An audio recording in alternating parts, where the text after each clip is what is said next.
Krishna Priya ji New Zealand से। प्रिय गुरुदेव महाराज, आपके श्री कमल चरणों में मेरा कोटि वंदन।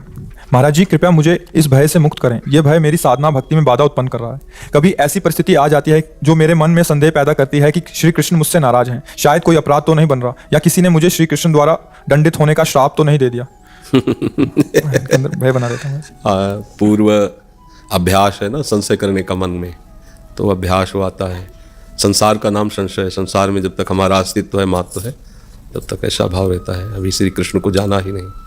उनके जैसा प्यार करने वाला कौन है? प्यार समुद्र है। श्री कृष्ण का दंड भी महाप्यार है। नाच पड़ना चाहिए कि उसमें उदास हो जाना चाहिए?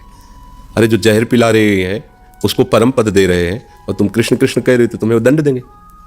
वो कितने कृपालु हैं, वो इतने प्यार करने वाले हैं कि जो उनको गालियां दे रहे हैं उनको परम पद दे रहे हैं। तुम तो उनको फूल माला चढ़ा रहे हो, उनको अपना प्यारा मान रहे हो, तो ऐसा कैसे है? ये संशय है शरणागति में।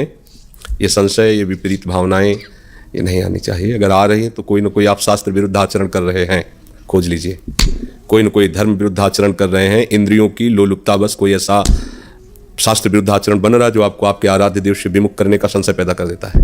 अन्यथा कैसी बात करते प्रभु में संशय नहीं। समझ पा रहे? ना समझ पा रहे तो फिर बोले, इसीलिए हम ये समय देते हैं। अगर आप इंद्रिय लोलुपता, हमारे एक एक शब्द का मनन कीजिए। इंद्रिय लोलुपता, बस कोई ना कोई शास्त्र विरुद्ध आचरण होने पर आराध्य देव पर संशय हो जाता है। क्योंकि इंद्रियां जहां मलिन हुई तो मन मलिन हुआ, मन मलिन हुआ तो बुद्धि, और वो निश्चय करने में घबरा जाती है तो संशय पैदा कर देती है। अगर हमारा शास्त्र आज्ञा के अनुसार जीवन है तो आराध्य देव में विश्वास बढ़ता जाएगा। और जब विश्वास बढ़ गया, फिर किसी की सामर्थ्य है, श्री कृष्ण किसी के डंडा है क्या कि वो श्री कृष्ण से हमें पिटवा देगा? आप कहते कोई श्री कृष्ण को दंड देने के लिए विवश कर देगा? तुम्हारा कर्म ही विवश कर देगा, और कोई तो है नहीं। अपने कर्म को संभाल लीजिए, आपको भय नहीं लगेगा, आप निर्भय रहेंगे।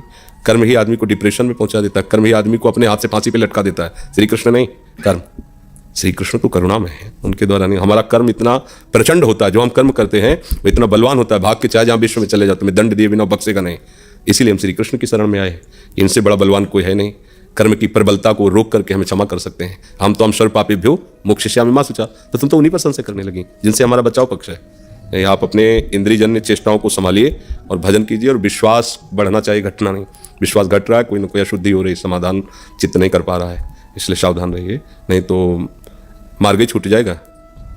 महाराज जी 5 साल से वृंदावन नहीं आ सके, और जब इंडिया आए तो 1 महीने से यहीं पे ही अटक गए। अड़चने आ रही थी 2-3 बार। महाराज जी कह रहे कि अभी 5 साल से न्यूजीलैंड में थे, आ नहीं पाए थे, अभी इंडिया में आए हैं तो 1 महीने से यहीं अटक गए और बहुत सारी प्रतिकूल परिस्थितियां आ रही हैं जीवन में। ऐसा वृंदावन आ ही नहीं पा रहे थे, तो ऐसे लगा कि कहीं कृष्ण हमसे मतलब नाराज। कभी जीवन में वृंदावन ना हो तो क्या फर्क पड़ता है? आप हमारी बात को समझना। यही वृंदावन में गोपी जन रहे, मथुरा में श्री कृष्ण गए, एक दिन भी मिलने नहीं गए, और उनके प्रेम की ऐसी उन्मत्त दशा थी कि उद्धव जी उनके चरणों में लौटे आकर के तो श्री कृष्ण कठोर नजर आने लगे। गोपिकाओं के प्रेम को देख करके निहाल हो गए कि कितना निर्दयी है वो मथुरा में बैठा। और पहले सोच रही थी कैसी अज्ञानी गोपिकाएं हैं जो आत्मस्वरूप भगवान श्री कृष्ण को न जान करके उनके लिए रोती है, और आप खुद आकर के यहाँ रोने लगे। यही है, कितने किलोमीटर मथुरा दूर है, एक कदम नहीं गई। प्रेम का एक आंतरिक स्वरूप होता है। अगर प्रीतम की रुचि नहीं तो हम कभी उधर नहीं देखेंगे, पर हम आपके बिना जी नहीं सकते। ये प्रेम है। तो न्यूजीलैंड का विश्व के किसी भी कोने में कभी वृंदावन ना हो, पर श्री कृष्ण से प्रेम है तो आपकी आंखों में वृंदावन बसा रहेगा, आपके हृदय में वृंदावन बसा रहेगा। वृंदावन आना नाना है कोई अपराध का लक्षण थोड़ी है। वृंदावनेश्वर पे संशय हो जाना, ये बात हमारे को अच्छा नहीं लगी। हम प्रभु के हैं, वो हमें नरक में रखे तो अच्छा है। हमारे कर्मवश हमें नरक में जाना पड़े, हमारे मानसिक चिंतन में श्री कृष्ण बसे हुए, हमें कोई परवाह नहीं। भक्त का एक सिद्धांत होता है, उसको समझो। भक्ति का एक स्वरूप होता है, उसे समझो। ये छोटी मोटी बस हम जो शब्द कहें उस पर ध्यान देना। इंद्रिय जन्य विषय लोलुपता जनित किसी शास्त्र विरुद्ध आचरण पे बस उसको सुधार कर लो, उसको सुधार कर लिया तो ये सब बातें आएंगी नहीं। बिल्कुल हम जो कह रहे हैं उस पर ध्यान देना, एकांत में मनन करना, वही निकलेगा। क्योंकि एक सिद्धांत होता है, अगर ऐसा है तो ऐसा है, ऐसा नहीं है तो फिर ऐसा नहीं। उसको अपने लोगों ने बचपन से समझा है। जैसे लोग नहीं कहते हम इस पर पीएचडी किए हैं, तो हम लोगों ने मन पर पीएचडी किया है। गंगा किनारे भगवान को साक्षी करके उनको मन को पढ़ा है, मन को देखा है, मन को समझा है, फिर उसको। तो इसलिए ये सारी हरकतें तभी होती हैं जब हमारे अंदर ऐसी कोई शास्त्र विरुद्ध आचरण वृत्ति होती है, अन्यथा नहीं। जी प्रेम साध्या सचरी। पूज्य गुरुदेव, आपके चरणों में कोटि कोटि प्रणाम। गुरुदेव, मैंने कई बार प्रतिकूल परिस्थितियों में आपकी कृपा का अनुभव किया है। अब पुनः प्रतिकूल परिस्थितियां आने पर बहुत मन घबरा जाता है। मेरा धैर्य विश्वास ना टूट जाए, जो थोड़े नियम बनाए हैं वो ना छूट जाएं। बहुत कोशिश करने पर भी पाठ करते समय परिस्थिति का बार बार चिंतन होता है, पाठ छूट ना जाए, ये घबराहट होती रहती है। कृपा करके मार्गदर्शन करें, बल प्रदान करें। ये घबराहट की क्या जरूरत है? प्रतिकूलता और अनुकूलता ऐसे स्वाभाविक है जैसे दिन और रात। ये में घबराना क्या कि कहीं रात ना आ जाए। आप उसको बहुत बड़ा तूफान माने हुए हैं। रात आती है ना, हम व्यवस्था रखते हैं ना रात्रि की, प्रकाश है हर व्यवस्था, तो रात्रि हमारे लिए दुखद नहीं होती। प्रतिकूलता का पहले से आवाहन करो। प्रतिकूलता से डरते क्यों? रात्रि से डरोगे तो परेशान हो जाओ, उसको तो आना ही अपने समय से। ये दिन रात, दुख सुख, अनुकूलता प्रतिकूलता, ये द्वंद्व ही आते ही रहेंगे। इनमें हमें भगवत कृपा का कहीं लेश मात्र भी रूप नहीं देखना है कि प्रतिकूलता आई और बदल गई तो कृपा हो गई। नहीं नहीं, ये सब प्रारब्ध चक्र चल रहा है। कृपा है कि हर परिस्थिति में मेरा भजन चल रहा है, छूट न जाए। डर किस बात का? कौन छोड़ेगा?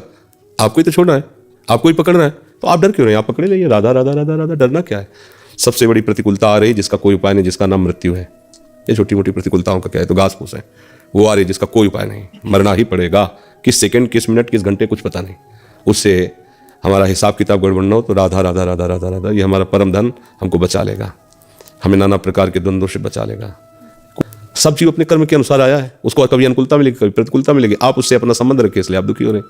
प्रियालाल से संबंध रखो, अपना कर्तव्य का पूर्ण रूप से पालन करो। इसके बाद परिणाम जो होता है उसे देखो कि जीव का परिणाम है। गर्भ से एक बालक अंधा पैदा होता है, और उसमें आपका क्या दोष है? उसका कर्म है, अब आया है, अब आपको उसमें जीवन भर भोगना पड़ेगा। उसकी सेवा करो, उसके साथ रहो, और उस जीव का कर्म है। आप मान लो माता पिता बच्ची का ब्याह कर देते हैं, पति उसको विरोध भाव से त्याग देता है, कष्ट देता है, या पति मर जाता है, अब उसमें माता पिता क्या करें? उस बच्चे का कर्म है, उसके जीवन भर का, उसको अवश्य में भोक्तव्यम कर्तव्यम कर्म शुभाशुभम, अपने कर्मों का भोग उसे भोगना पड़े। जो हमसे बन पा रहा है हम कर रहे हैं, माता पिता है। नहीं तो आप देखो ये तो संसार का चक्र, इसे तुम रोक नहीं सकते, सबको भोगना पड़ेगा अपने अपने कर्मों को। तुम सोचो भजन बल से अपने बच्चों का कर्म रोक दे तो तुम अपना नहीं रोक पाओगे, बच्चों की तो बात जाने दो। तो सब जीवों का कर्म है, अपने लोग जान नहीं पाते, इसलिए सोचते थोड़ा दान पुण्य कर लें, 2-4 माला घुमा ले। अपनी आंखों से राधा नाम ले लीजिए। हाँ, राधा राधा जपो। और देखो बच्चा, यहाँ कर्म भूमि में आए हो तो सब कुछ भोगना पड़ेगा तुम्हें। जो तुम्हारे कर्म है उनको भोगना पड़ेगा। माता पिता गुरु ये सब तुम्हें उपदेश दे देंगे, सहयोग दे देंगे, लेकिन भोगना तुम्हें पड़ेगा। पूर्व कर्मों के अनुसार ही तुम्हें मित्र मिलेगा, शत्रु मिलेगा। पूर्व कर्मों के अनुसार ही तुम्हें दुख मिलेगा, सुख मिलेगा। नए कर्म अब जो कर रहे हो अगली फसल होगी। जैसे अच्छे कर्म करो, नाम जप करो, और सह जाओ जो दुख सुख आवे। बड़ा प्रपंच है, बड़ा प्रपंच। हम तुम्हें कैसे बतावें, किस पर विश्वास करें? एक लड़की जाती है पूरे परिवार में अपना जीवन समर्पित करके वहाँ, और वहाँ छली कपटी लोग हैं, चालबाज लोग। जब वहाँ का खेल देखती तो होश उड़ जाती, कोई अपना नहीं। कुछ दिनों बाद उसको पता चलता है पति तो दूसरे से संबंधित है, यहाँ तो कोई मेरा पक्ष ही लेने वाला नहीं। आओ अब क्या करें? वो ज़्यादा वो करती है तो कोई ना कोई उसके साथ प्रतिकूलता। अब वो माता पिता से क्या कहे कि वहाँ कहेंगे तो रोएंगे, और क्या कर सकते हैं कि सब कुछ तो दे दिए हैं, अब क्या करें? जीव को अपने कर्मों का भोग जीवन भर भोगना। तो संसार का बड़ा विचित्र, अपने को तो ज्ञान नहीं था ना, जैसे जैसे हम लोगों से मिलते हैं तो पता चलता है कि ऐसा भी, मतलब कैसा विचित्र संसार है। अब बताओ वो लड़की क्या करे? करे तो क्या करे, किससे कहे? बात करती है तो उसका पति उसे पीट रहा है।